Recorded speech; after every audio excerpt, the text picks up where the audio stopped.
students, welcome to the YouTube channel. Today we are going to discuss about a topic related to teaching aptitude. We are going to talk about principles and nature of teaching.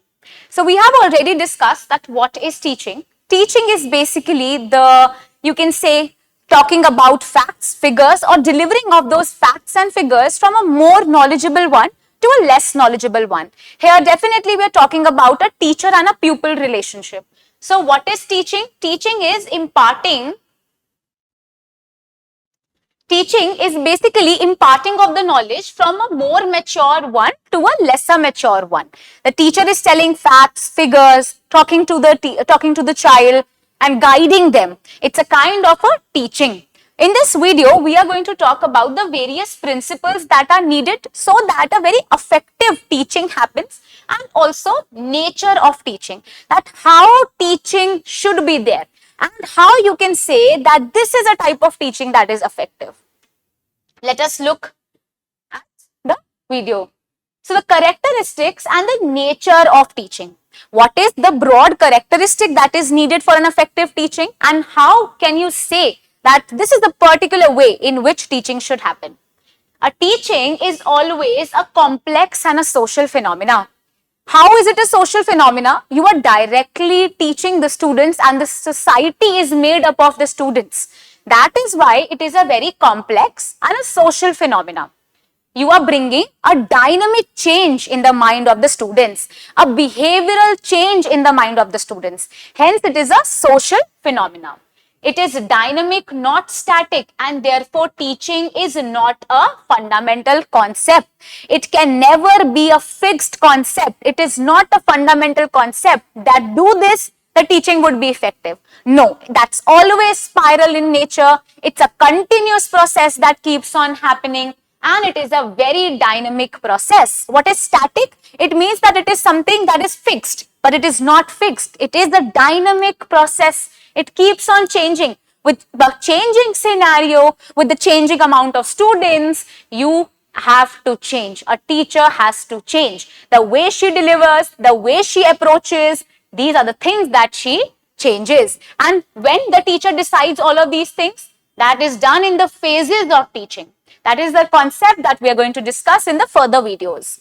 Both art as well as science. Teaching is an art. Everyone is doing something or doing teaching in their own manner. No two teacher can teach in exactly the same manner. That is why it is art. It is a science as well. Why? Because there are so many theories, there are so many principles, there are theorems, there are models to teaching. That is why teaching is a science as well. Then it's a professional activity. You do it in a professional manner so that you know that it is an effective way to teach the students. System of actions to change the pupil's behavior. Why do you actually teach? One motive of teaching is that it should be done in that manner that it affects the child in a positive way.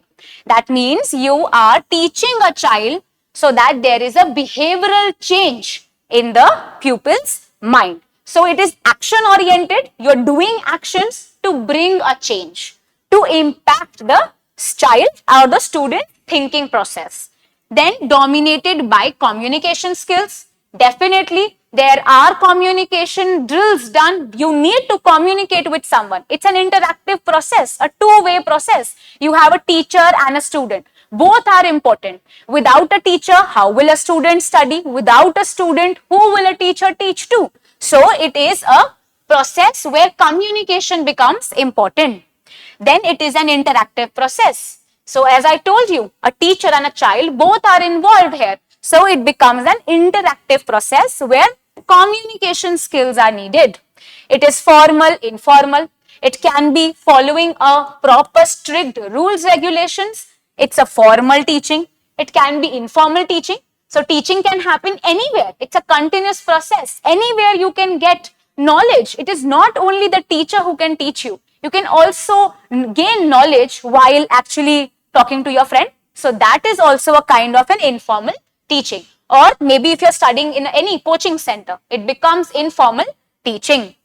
Descriptive and remedial teaching. So it can be describing something and teaching them, or remedial, you are re-explaining the things to the students.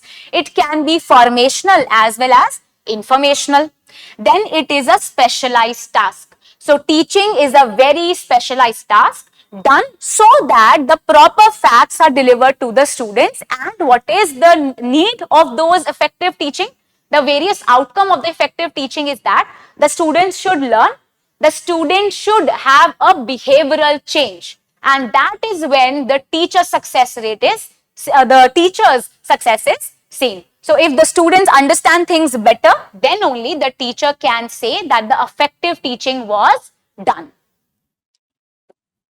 Then there are some of the principles to teaching also. Now these are the proper principles or the proper rules, regulations that are there.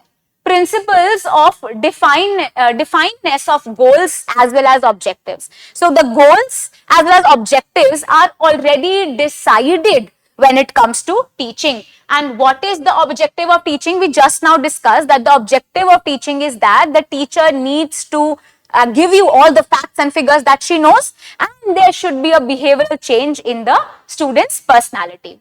Then the principle of planning. Planning is very needed when it comes to teaching. Without deciding a proper goal and without deciding what is the objective, so without deciding the goal as well as the objective, no teacher can go forward. Once my goal and objective is decided, I will go forward and then plan. That's my planning stage that is needed. That is the principle of planning. How will I teach? What all students are there? What is the age group? These are the things that the teacher do before they enter the class also. Then the principle of flexibility and elasticity. The teacher has to deal with so many different students. A teaching process needs to be flexible. You need to incorporate various things so that everyone is heard. So teaching becomes a very flexible, changeable, dynamic process, and also something that has elasticity. That means it is expandable. Then principle of utilization of the past experiences. Now the teacher has been teaching for so long, she knows that the teaching in this manner is effective, because doing these things, using these props, using these symbols, a child learns better. This means that past experiences becomes important. Vice versa is also important. Maybe a child has dealt with this teacher or with these concepts, so understanding becomes easy. The principal needs to give a lot of real life experiences, real life examples, so that the child understands better. So the utilization of the past experiences are definitely there in an effective teaching. Then principle of child-centeredness. Now there are two methods of teaching broadly. A teaching can be child-centered or teacher-centered. Teacher is at the center, she is coming, delivering a lecture, going. She is not bothered whether the child is understanding the concept or not. That's a lecture mode that happens. What if I say that the teaching needs to be as much child-centered as possible? And NEP 2020 is, we actually came up with NEP 2020. Why? Because we wanted the holistic growth of a child. This is only possible when the rules, regulations, or the way in which we are studying is a very child-centered approach. It is the children who are at the center. I won't skip the topic, I won't jump the topic, I won't leave the topic till the time the child is clear with those things. So this is keeping the child at the center. It can be demonstration lessons, simulation. There are various techniques so that the child can engage better and they can understand the things better. Right? CBCS is also an initiative for the child-centeredness that is needed in the education system. Principles of making provision for individual differences. Now in a class, no two children can be same. Similarly, no two teachers can teach in a same manner. So the individual differences needs to be respected. Principle of linking with actual life. Here you need to give a lot of examples to teach the students better. For better understanding and for better memory, examples play a very important role. Principle of correlating with other subjects. Now, there are so many other subjects. It is needed that you sometimes correlate the topics. That is why comprehensive questions are asked in your paper also.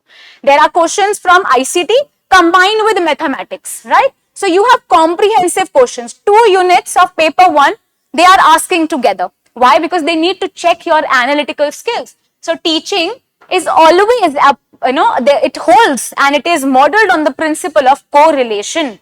That is how spiral teaching happens. Then principle of effective strategies and instructional materials. Proper instructional tools and materials are needed, like the bulletin boards, like maybe our EduCom class. So these are going to make the class more interactive. So instructional facilities and materials are needed, and proper strategies and models are needed depending on the individual differences and the students. Then principle of active participation and involvement. If in a class only teacher is speaking, it becomes a class that is very monotonous. So the child is not going to learn and interact. So it is needed that there should be an active participation, and that is only possible when the child-centeredness is there. Principle of conductive environment and proper control. A teacher needs to be an authoritative position, right? So she needs to not only, so it is not that the teacher needs to bully a child or maybe she needs to scold a child, but she needs to be someone who can conduct the environment, control the environmental situations in such a manner that it is in favor for the teacher as well as for the student. And ultimately, what is the objective of the teacher? That the students understand what she is telling. So a teaching process only comes to an end when the child understands the topic. So the teacher needs to be a person who is holding the environment properly and has a proper control. A amicable relationship between a teacher and a child is also very needed, so that a good relationship is there and proper understanding is there between a teacher and a student, right? So I hope you understood the general principles of teaching as well as the characteristics of teaching. The teaching is an art as well as a science. It is a continuous, ongoing, ever-pervasive thing that happens. Also, it is done for the pupil's behavioral change, right? So I hope you understood. If you have any doubt, you can ask me in the comment section. You can ask. I will surely reply to you. Thank you so much.